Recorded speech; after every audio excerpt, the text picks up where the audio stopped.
I doubt my mom ever imagined that when she told an elementary schooler about abortion, that it would spark any sort of passion. I doubt she thought that doing our own March for Life around our neighborhood, riding scooters, and displaying our ultrasound pictures on homemade signs would be something I remembered from that moment on. However, since that one day that I learned about the atrocity of abortion, I felt compelled to say something, compelled to fight for those who cannot fight for themselves. In this thesis, I hope to do just that, to stand up for the millions of women who feel suppressed and small in their voice because of their choice. Every day, Satan is twisting the biblical view of motherhood and biblical womanhood into something that seems like a burden rather than the blessing that it truly is. It is our job to speak up and stand alongside the millions of women who fall victim to these lies, show them there truly is another way, and through this, reclaim a biblical basis of what it is to be a woman and a mother. We must begin by acknowledging that the neglection of motherhood and encouragement of abortion did not begin with the feminist or women's rights movement, or even the issue of Roe v. Wade in our government. This is an issue which has been affecting our world for ages, dating back to Pharaoh's reign in ancient Egypt.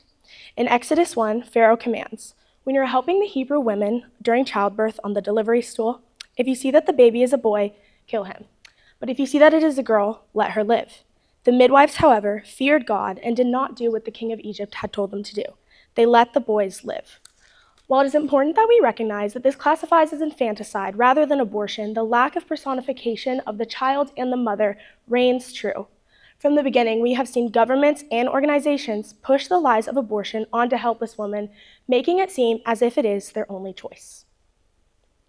Unfortunately, these problems have only escalated since then. Abortion is not only affecting millions of children, but also each mother who receives one. But what exactly is an abortion? The term has been redefined many times. Therefore, it is imperative that I define for you what it truly is. According to the National Library of Medicine, quote, "Abortion is the removal or expulsion of an embryo or fetus from the uterus, resulting in or caused by its death. This can occur spontaneously as a miscarriage or can be artificially induced through chemical, surgical, or other means," end quote.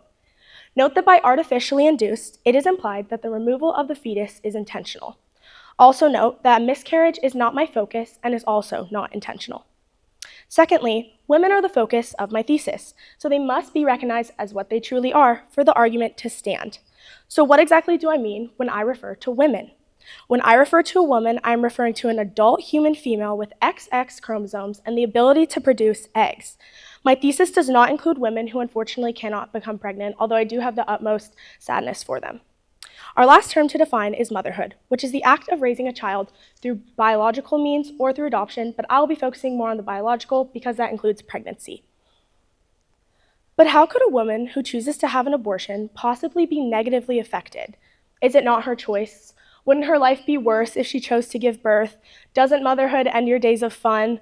Why does it matter to me if someone gets an abortion or not? All of these questions are a result of the poor and misinformation the pro-choice community has put into programs across our world. At first glance, their reasoning makes sense. In an American generation who prioritizes mental health, women's rights, individuality, and personal choice, you would assume that pro-choice ideologies line up secularly with these virtues. However, there is so much we do not see. We do not see the woman 3 months after an abortion having nightmares. We do not see the fear a woman feels to ever become pregnant again. We do not see the trauma, the anxiety, the depression. Pro-Choice America has done an incredible job at marketing abortion into a decision which seems to hold no impact. Although they have made us seem as if abortion is a heavy weight lifted off the chest, the weight is only made heavier with the reality of their choice. Motherhood was seen as a beautiful thing once, but is now only seen as such when desired and in the perfect circumstances. This leads me to my thesis statement.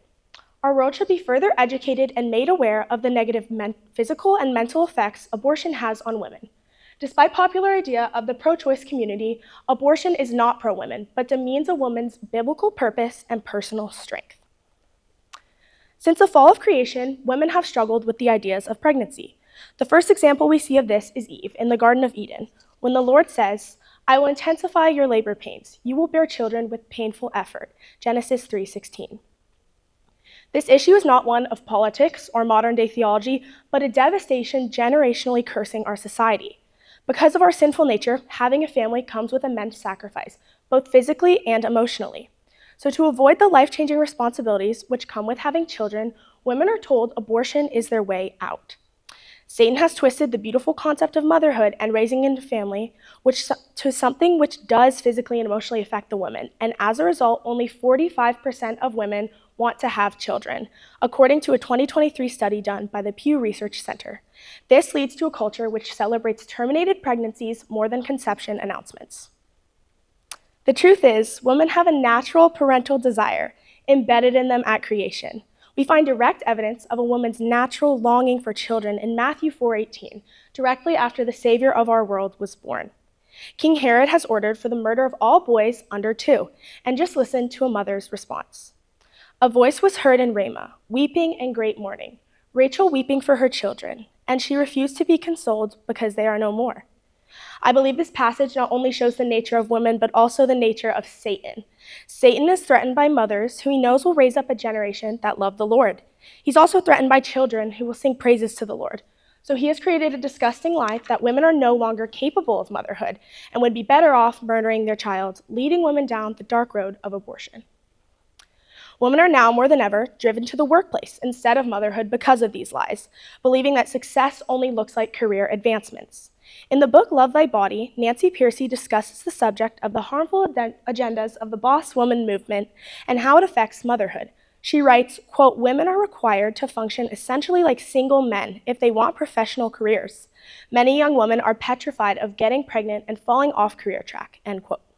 We have distorted what it means for a woman to be successful in this society.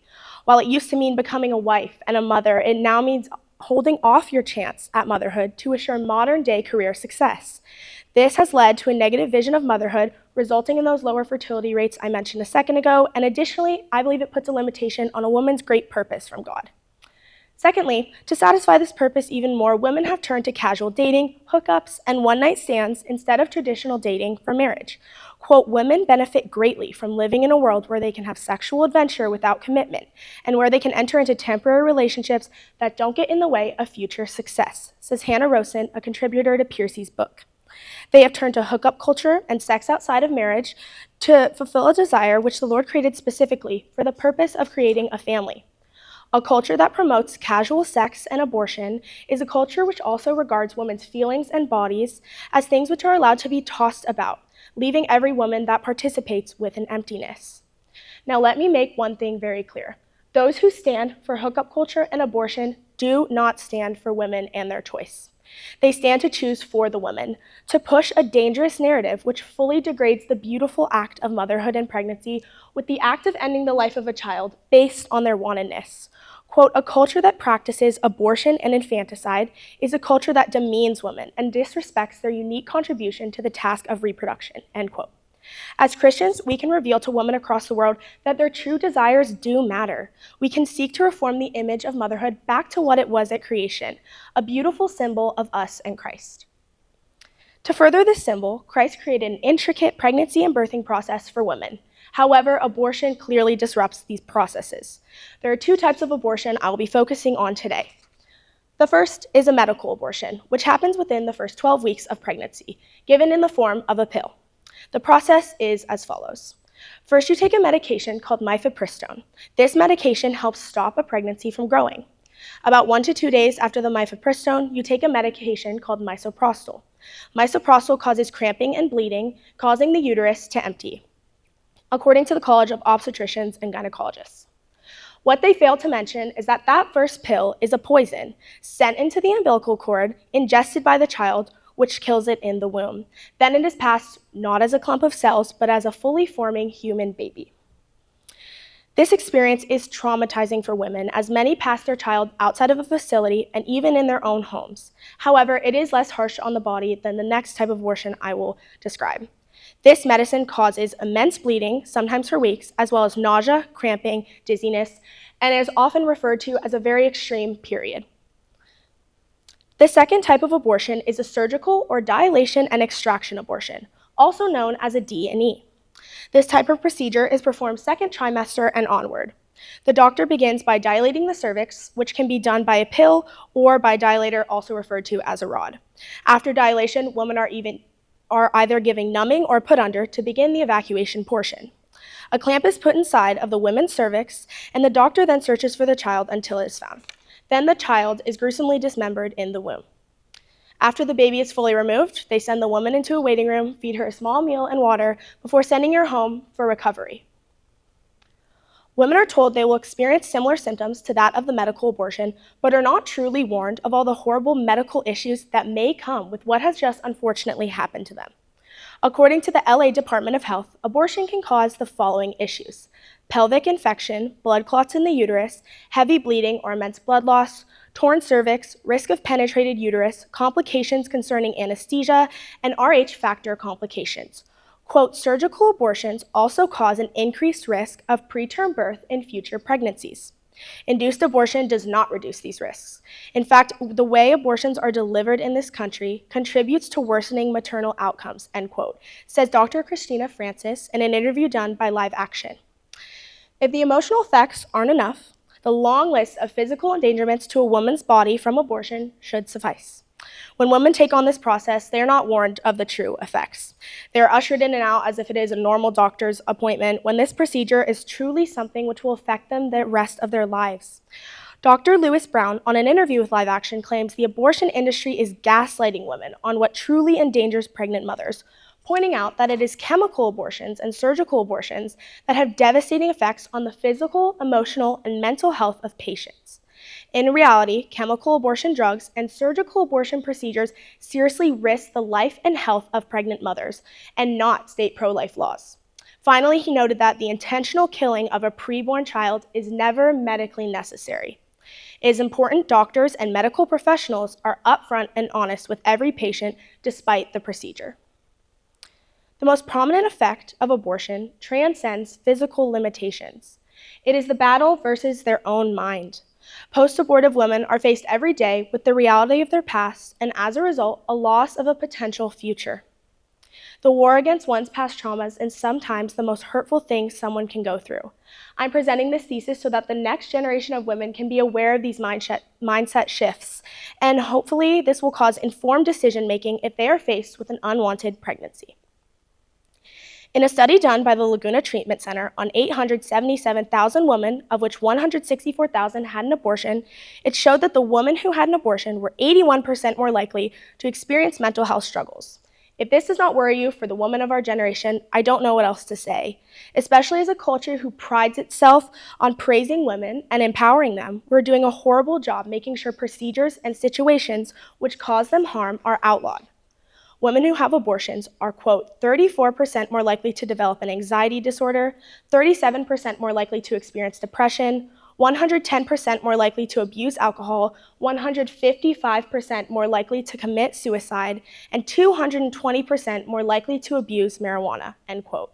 So my question is, why do we encourage women that it is their body, their choice, when their choice leads to detrimental and negative effects on their permanent life? Out of 278 women, aged 15 to 49, who were interviewed in a study done by the Iranian Journal of Medicine on the emotional effects of abortion, quote, 1/3 of the respondents have experienced psychological side effects. Depression, worrying about not being able to conceive again, and abnormal eating behaviors were reported as dominant psychological consequences of abortion among respondents. Decreased self-esteem, nightmare, guilt, and regret are also noted effects, end quote. If you hear these statistics alone, you would likely advise somebody not to go through the procedure they were about to go through. We must stop glorifying the practice of abortion. Have you ever heard the term, my body, my choice? If you have ever spoken, watched, or listened to an abortion argument, the answer is probably yes. But what does this term mean when used in pro-choice rhetoric? According to Focus on the Family, my body, my choice is a term coined by the pro-choice movement to represent bodily autonomy, freedom of choice, and women's rights. It is a call to action, if you will. Yet I would argue it is just as easily a cry for control. What people are referring to is not helping the woman. Maybe these people have also been tricked and misconstrued by what exactly they stand for, but the choice women make undoubtedly hurts them. And despite the relief women do feel after they have abortions, it does not account for the pain and guilt they feel later in life because of that choice they made for their very own body. Something interesting I found in an article titled "My Body, My Choice is Actually Pro-Life" is that what all these people are arguing for is for people to have bodily autonomy, meaning absolute control and rights over their body. However, this should not only apply to the mother. Kaylee Cameron writes, "One's rights cannot and should not elevate above another's." And here we find the main issue with every pro-choice argument. The baby is a human as well.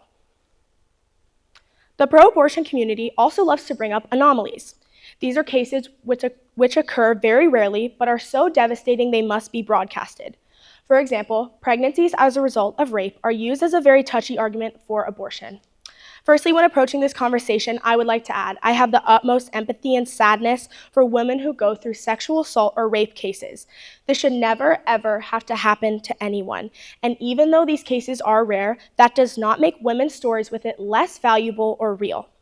However, it is imperative that we realize the utter scarceness of these cases, and because of this, deduce that they are not plausible arguments for abortion. According to Brookings.com, the vast majority of abortions, about 95%, are the result of unintended pregnancies. Under 0.5% of abortions are because of rape, with 3% being because of fetal health problems and 4% because of physical health issues, end quote. The World Health Organization estimates 73 million induced abortions per year. So, in retrospect, these anomalies people love to argue are not of value to their beliefs about abortion. It is also important we remember, 2 wrongs do not create a right. Getting an abortion will not reverse a woman's trauma from rape. Coincidentally, it will add to that trauma in the long run. As a society, we should value assisting these women in counseling and pregnancy resource centers, instead of pushing them to a violent process that breaks them down mentally and physically even more than before. But how am I, an 18-year-old girl who's never had an abortion or been pregnant, qualified to be telling you all of this? Thankfully for all of us, I had the amazing opportunity to speak to Erin Moore, a strong Christian woman with abortion a part of her testimony. Erin grew up pretty normally. Her parents unfortunately got divorced, and this led to a very misconstrued and uninformed view of sex and family life. All her influences and role models on these topics came from mainstream media. She lived a normal college lifestyle and saw sex as a heat-of-the-moment thing. She had big career and life goals for herself, none of which included a family anytime soon, because she was in college. So you can imagine her shock and horror when 19-year-old Erin took a pregnancy test and it came back positive. It was very surreal, she says. I felt like I was watching a movie. She says she felt alone, shameful, helpless. That same week, Erin went to Planned Parenthood to receive an abortion. They gave her little information and did not make her feel as if she had multiple options. That day, at 3 weeks pregnant, Erin received an abortion. At first, like most women do, she felt relieved. It was her little secret. She says, I was in a bubble of shame and guilt because I was like, nobody can find out about this. This is a secret, because that's what I'd heard. She suppressed this thing for years after, but it was finally brought to the light when Erin began to use her story to make sure others were informed. Quote, now looking back on that and knowing what I know now about Jesus, that he was 1,000% there with me, meeting me there. Not necessarily condoning my behavior, but meeting me there, end quote. Jesus has undoubtedly made a way of redemption and forgiveness for Erin through this trial. When asked what she would tell other women in this situation, she emphasized the importance of meeting others in their mess, as Jesus does for us, but also meeting them with information and options. At the close of our conversation, Erin says this, I often wonder if things would have looked differently for me, or if I would have made a different choice.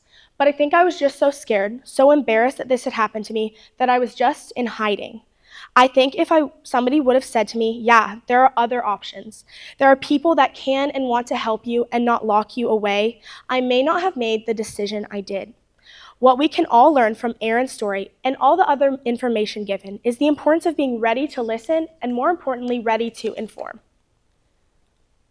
It is our job as followers of Jesus to no longer make these women feel shamed, but to take in their mess and show them a God who can clean it white as snow. The church especially should take a stand and a role in this issue and be willing to speak out on abortion and willing to love these women every day just as Jesus does for every one of us.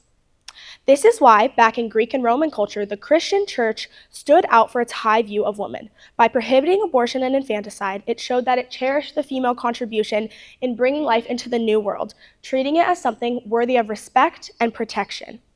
The church became a safe haven for women facing unwanted pregnancies and circumstances. This is how we as a church should act towards women today, whether they've had abortions, are pregnant in or outside of marriage, or even just in general. Showing them the incredible grace of God rather than condemning them for their faults. We hope and pray that women who have fallen victim to the lies of the abortion industry would find a new forgiveness, worth, and healing in the only one that can truly help them, Christ.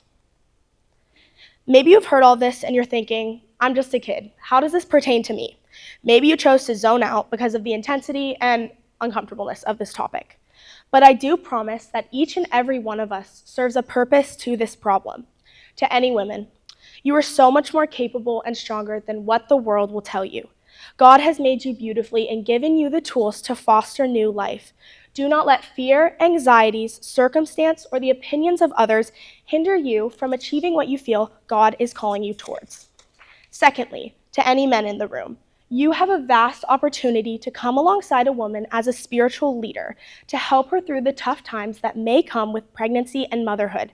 And although you do not physically carry a child, your voice and opinion on this matter does deserve to be heard just as much as anyone else's.